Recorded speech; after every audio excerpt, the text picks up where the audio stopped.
NCC Club Go.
बड़े हर्ष की बात है कि आज हमारे बीच जिले का सुरक्षा कवच हमारे बीच विराजमान है।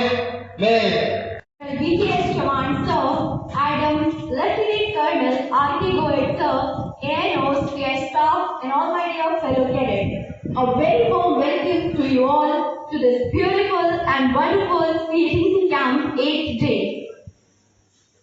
SP Sachin Sharma Sir, he is the most influencing an inspirational personality among us. I would like to invite him. Sir, Bharat माता की, भारत माता की। ये जो जोरदार उद्घोष है अपने जीवन में मैंने कभी नहीं सुना, ना ही अपनी ट्रेनिंग में, ना ही कहीं और। शुरुआत किया कि भारत जो हमारा देश है, हमारी माता है, उसका विचार क्या है। ये मात्र भौगोलिक या जो फिजिकल बाउंड्रीज है उससे डिफाइन नहीं होता है कि कश्मीर, कन्याकुमारी ऐसा नहीं है कि हमने एक कर रखा है।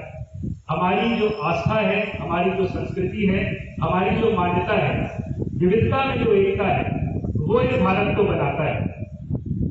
आजादी हमें बहुत संघर्षों के बाद मिली, बहुत संघर्षों के बाद। इसीलिए जब पुस्तकें भी लिखी जाती हैं उनका टाइटल होता है इंडिया स्ट्रगल फॉर इंडिपेंडेंस। ये हमें विरासत में कभी और किसी के द्वारा नहीं दी गई। बहुत बलिदान, बहुत लोगों का समर्पण, बहुत लोगों की तपस्या का ये नतीजा था कि आज हम स्वतंत्र हैं और जो चाहे, जहां चाहे, जैसे चाहे वो काम हम कर सकते हैं। विंस्टन चर्चिल ब्रिटेन के प्रधानमंत्री थे आजादी के समय पे, और उससे पहले जब वो पार्लियामेंट के सदस्य थे, वो ये कहते थे ये जो भारत है, हिंदुस्तान है, आजादी इसको भले ही मिल गई हो पर ये 5-10 साल से ज्यादा अखंड नहीं रह सकता है। इसका मतलब ये है कि इसके अपने आप टुकड़े टुकड़े हो जाएंगे। टुकड़े का कारण है कि हमारे यहाँ पे बहुत सारे जो विभाजन है, कई बार भाषाओं के आधार पे, कई बार पंथ के आधार पे, कई बार मान्यताओं के आधार पे, कई बार जातियों के आधार पे। तो उनका ये मानना था आज हम लोग 75वां आजादी का अमृत महोत्सव बना रहे हैं। उसका कारण सबसे पहले आर्मी है, इंडियन आर्मी, क्योंकि और हम चारों तरफ से जो 7 हमारे पड़ोसी मुल्क हैं वो कहीं ना कहीं 365 साल के हमारे हित के बारे में नहीं सोचते हैं। हमेशा कई बार हमारी जो जमीनें हैं उनको कब्जा करना चाहते हैं, कई बार हमको आर्थिक तौर पे कमजोर करना चाहते हैं। पर मैं नमन करता हूं इस देश की आर्मी को जो हर दिन जीतती है, हर दिन उन बाहरी दुश्मनों से जीतती है जो हर दिन प्रयास करते हैं कि कैसे हम इस देश को खंडित कर सकें। इसी के साथ हमारी जो पुलिस फोर्सेज हैं, सिविल एडमिनिस्ट्रेशन है, वो अंदरूनी जो दुश्मन है उनसे लड़ती है। कई लोग निहित स्वार्थ के लिए, अपनी राजनीतिक महत्वाकांक्षाओं के लिए, कुछ लोग पैसों के लिए और बाहरी दुश्मनों से मिलकर कई बार प्रयास करते हैं कि हमारा देश टूट जाए या जो मजबूती उसकी है जो तरक्की वो कर रहा है, जो 70 साल 75 साल में आगे बढ़ा है, वो ना बढ़ पाए। पर आप एनसीसी में आप यहाँ पे हैं, आपके पास कई सपने हैं, परिवार की आकांक्षाएं हैं, आपकी स्वयं की महत्वाकांक्षाएं।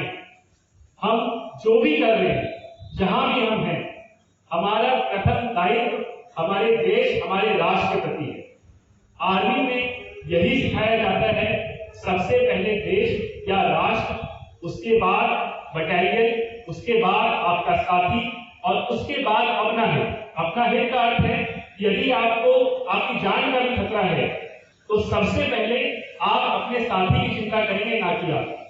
ये ट्रेनिंग, ये संवाद पिछले काफी समय से आपसे किया जा रहा है।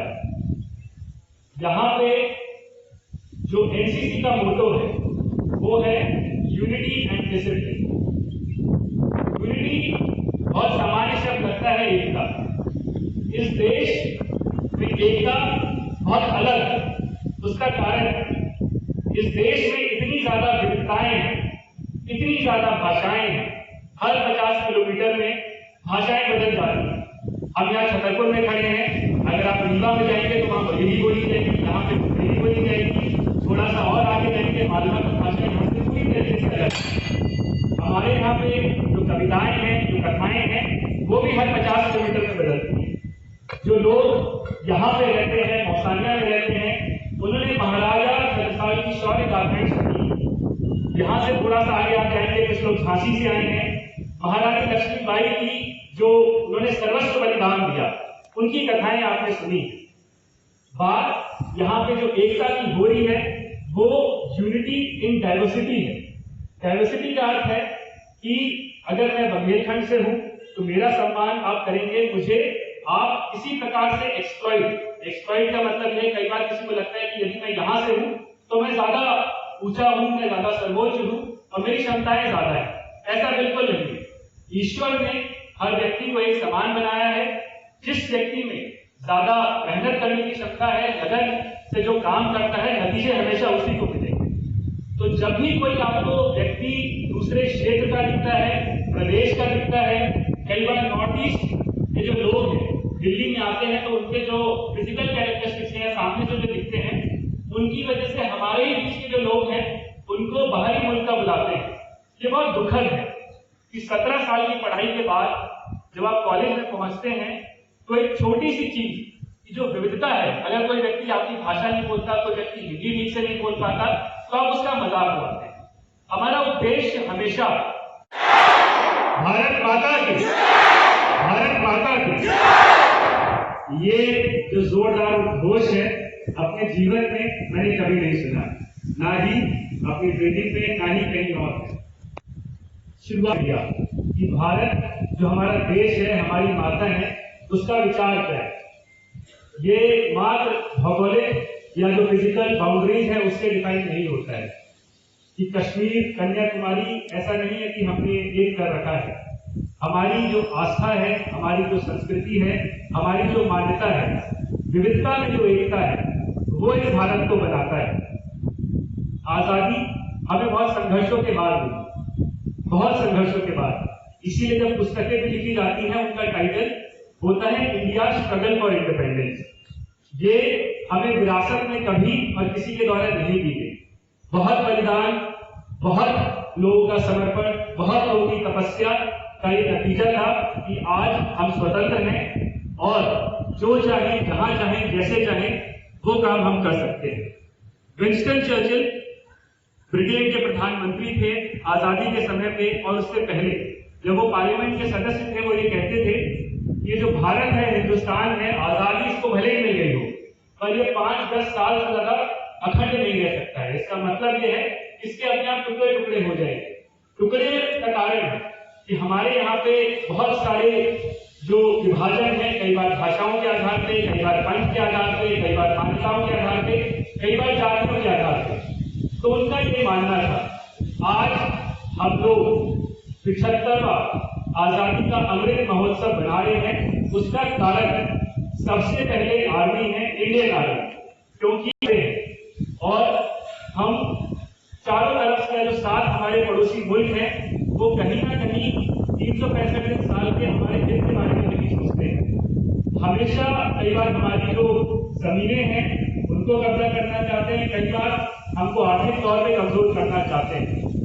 पर मैं नमन करता हूँ इस देश की आर्मी को जो हर दिन जीतती है, हर दिन उन बाहरी दुश्मनों से जीतती है जो हर दिन प्रयास करते हैं कि कैसे हम इस देश को खंडित कर सकें। इसी के साथ हमारी जो पुलिस फोर्सेज है, सिविल एडमिनिस्ट्रेशन है, वो अंदरूनी जो दुश्मन है उनसे लड़ती है। कई लोग निहित स्वार्थ के लिए, अपनी राजनीतिक महत्वाकांक्षाओं के लिए, कुछ लोग पैसों के लिए और बाहरी दुश्मनों से मिलकर कई बार प्रयास करते हैं कि हमारा देश टूट जाए या जो मजबूती उसकी है, जो तरक्की वो कर रहा है, जो 70 साल 75 साल में आगे बढ़ा है, वो ना बढ़ पाए।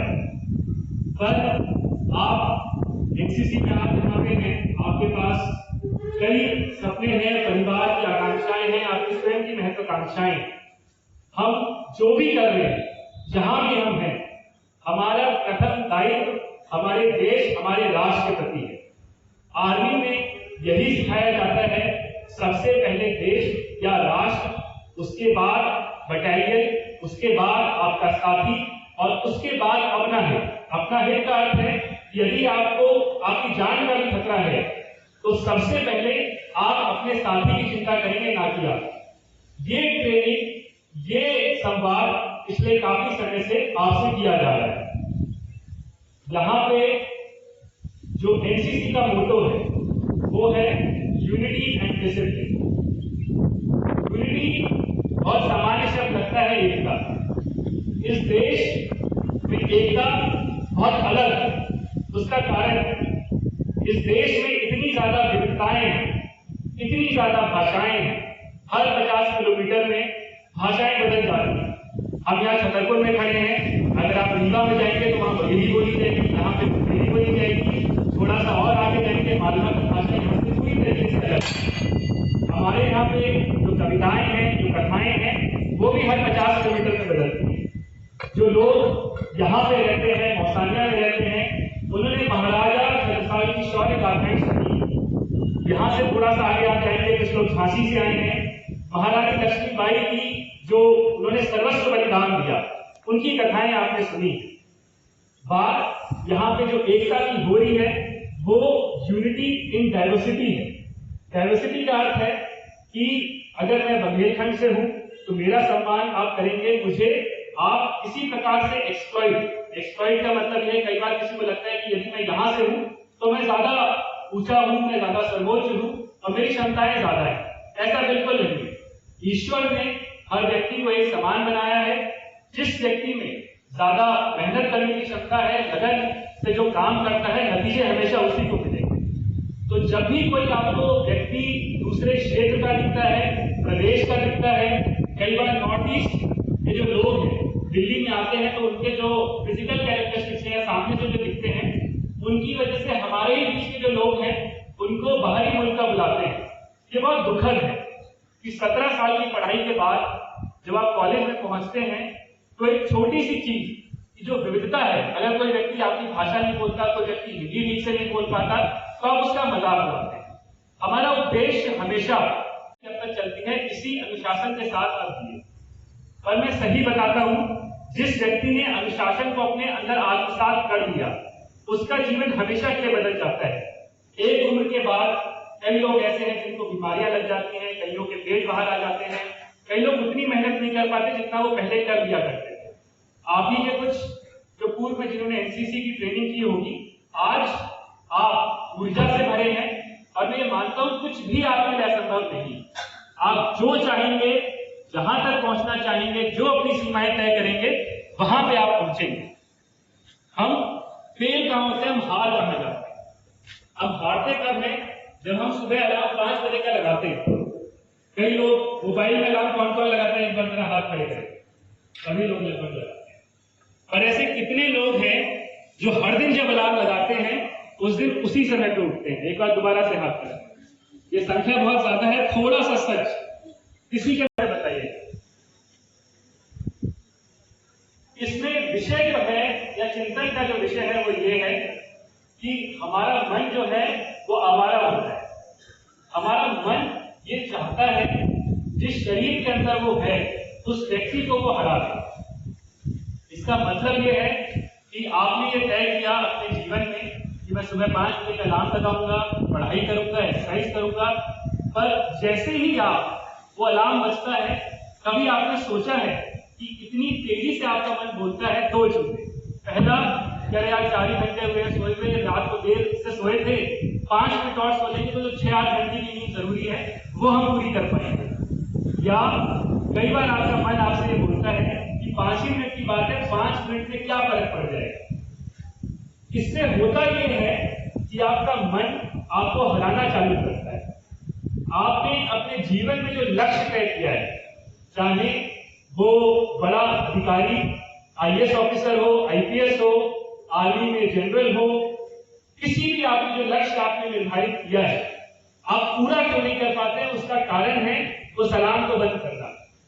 जिस अलार्म को आपने 5 बजे लगाया है, उस अलार्म के बाद अगर आप 1 घंटे बाद उठेंगे हर दिन, तो अपने लक्ष्य से जो 365 दिन साल में होते हैं, 1-1 घंटा आप दूर दीजिए, उतने दिन आप अपने लक्ष्य से दूर हो जाएंगे। तो ये प्रयास करिए, अपने सम्मान करिए। अपना सम्मान मैं इसलिए बोल रहा हूं क्योंकि जब आपने अपने लिए तय किया कि मैं सुबह 5 बजे उठा, कीजिए कि आपके जीवन का लक्ष्य क्या है। यहाँ पे कितने लोग हैं जो डॉक्टर बनना चाहते हैं, एक बार हाथ खड़ा कर। अच्छा, महिलाएं डॉक्टर बनना चाहती हैं, यहाँ लड़के में से कोई मेडिकल नहीं करना चाहता, मेहनत नहीं करना चाहता, क्या करें? इंजीनियर कितना बनना चाहते हैं? आर्मी में कितने लोग जाना चाहते हैं? इसीलिए तो डॉक्टर वाली पंचायत यहाँ पे जो भी हर दिन जीतेंगे, हर दिन हारेंगे। जो भी आपने तय किया है उसके लिए प्रयास करिए। स्वामी विवेकानंद ने तो है, जिन्होंने उसको सुना है। स्वामी विवेकानंद ये कहते हैं कि हम जब बच्चे होते हैं, युवा होते हैं, हम शेर की तरह होते हैं। शेर की एक कहानी है, एक कथा है जो वो सुनाते हैं कि एक शेरनी शिकार के समय में कहीं दूर निकल गई और शिकार के समय लड़ाई झगड़े में प्रसव हुआ, वो प्रेग्नेंट थी और वहीं पे उसकी मृत्यु हो गई। जो नया बच्चा जिसने जन्म लिया वो बकरियों के बीच में पला। वो बकरियों के बीच में पला, घास चरता था और सामान्य जीवन जीता था। जब भी कोई बड़ा जानवर आता था उससे डर के वो भाग जाता था। कई वर्ष निकल गए, 3-4 वर्ष निकल गए, उसका जो ढांचा था वो तो शेर का था, पर उसकी जो हिम्मत थी, उसका जो हौसला था, वो उसका बकरी का था। एक दिन जंगल का जो राजा था, शेर है, वो आया वहां पे और उसने बकरियों पे हमला किया। उन बकरियों के बीच में जब उसने शेर को देखा, शेर भी दौड़ा, झाड़ियों में जाके छुप गया, कहीं ऐसा ना हो उस पर हमला कर। तो शेर ने सामान्य तौर पर उससे पूछा कि जब भी कभी आप लायन या टाइगर को देखेंगे, कोई भी दूसरे के क्षेत्र में यदि प्रवेश करता है तो टाइगर उसको रेजिस्ट करता है या उसको रोकता है, कि बिना लड़े कभी कोई टाइगर हार नहीं मानता है और अंतर लगता है। तो 2 टाइगर में से सिर्फ एक जिंदा रहता है और उस क्षेत्र को उसका अधिकार रहता है। तो उसने सामान्य तौर पे जिज्ञासा के तौर पे ये पूछा कि आप, तो उसने बोला कि मेरी जो क्षमताएं हैं मैं उसके अनुरूप काम कर रहा हूं। बहुत संभावनाएं हैं कि आप मेरे जीवन का हरण कर दो। उसको उसकी इन बातों को सुन के वो अचंभित हुआ। उसको सबसे पहले वो एक नदी के किनारे पे ले गया, उसने उसको दिखाया कि वो 70 साल हो गई, उनको एक सपना आया। सपना ये आया कि उनको एक भव्य मंदिर गणेश जी का बनाना है। तो गणेश जी का मंदिर बनाना है और जितने भी उनकी पूंजी, लगभग जितना भी उन्होंने 70 सालों में 50 साल की मेहनत से कमाया था, उन्होंने ये तय किया अपने बच्चों को, अपने पोतों को ना देंगे, अपने भाइयों को ना देंगे, वो सब कुछ अपना जो सर्वस्व है उस मंदिर में समर्पित करेंगे। तो मंदिर बड़ा रेस्टिकेट किया गया, निकाला गया। जब माँ उनके पास गई तो उन्होंने अपनी तरफ से कुछ बताने का प्रयास किया कि मेरा बेटा है, प्रयास करेगा, जीवन में हो सकता है कुछ बड़ा करे। पर जो भी वहां पे बातचीत हुई, एक लेटर लिख के दे दिया गया और वो उसकी माँ लेके चली गई, उनकी माँ लेके चली गई। माँ से जब आइंस्टाइन ने पूछा कि प्रिंसिपल ने क्या कहा, तो उन्होंने बस सामान्य सी एक बात बोली कि प्रिंसिपल ने मेरे से बोला है कि जो मेरा बेटा है उसकी क्षमताएं अपार है, वो जीवन में इतना बड़ा कुछ करेगा कि हम उसको ट्रेन नहीं कर सकते। तो धीरे धीरे धीरे धीरे करके उन्होंने अपना काम चालू किया, रिसर्च चालू करी। आज ये पूरा अंतरिक्ष या पूरा यूनिवर्स उनकी थ्योरी ऑफ रिलेटिविटी पे चलता है। तो जब उनकी माँ की मृत्यु हुई तो कहीं ना कहीं वो जो चीजें थी बचपन की उनको संधारित करने की कोशिश कर रहे थे। तो वो पत्र मिला जो प्रिंसिपल ने लिखा था। तो प्रिंसिपल ने लिखा था कि आपका बेटा मंद बुद्धि है, पढ़ाई में उसका मन नहीं लगता है, वो जीवन में कभी कुछ नहीं करेगा। पर एक माँ का सपना था, उसकी उम्मीद थी कि यदि मैं अपने बेटे से इस बात को छुपाऊं और उसको बताऊं कि तुम जीवन में कुछ भी कर सकते हो। तो इतने वर्ष निकल गए, इतने ज्यादा, पर आइंस्टाइन से बड़ा साइंटिस्ट ना दुनिया में कभी हुआ, ना ही ऐसी संभावना है कि आगे होगा। तो आप सभी में अपार क्षमताएं हैं। आप जो भी अपना लक्ष्य तय करते हैं उसे कभी भी मत भटकिए। आपके दोस्त आपसे बोलते रहे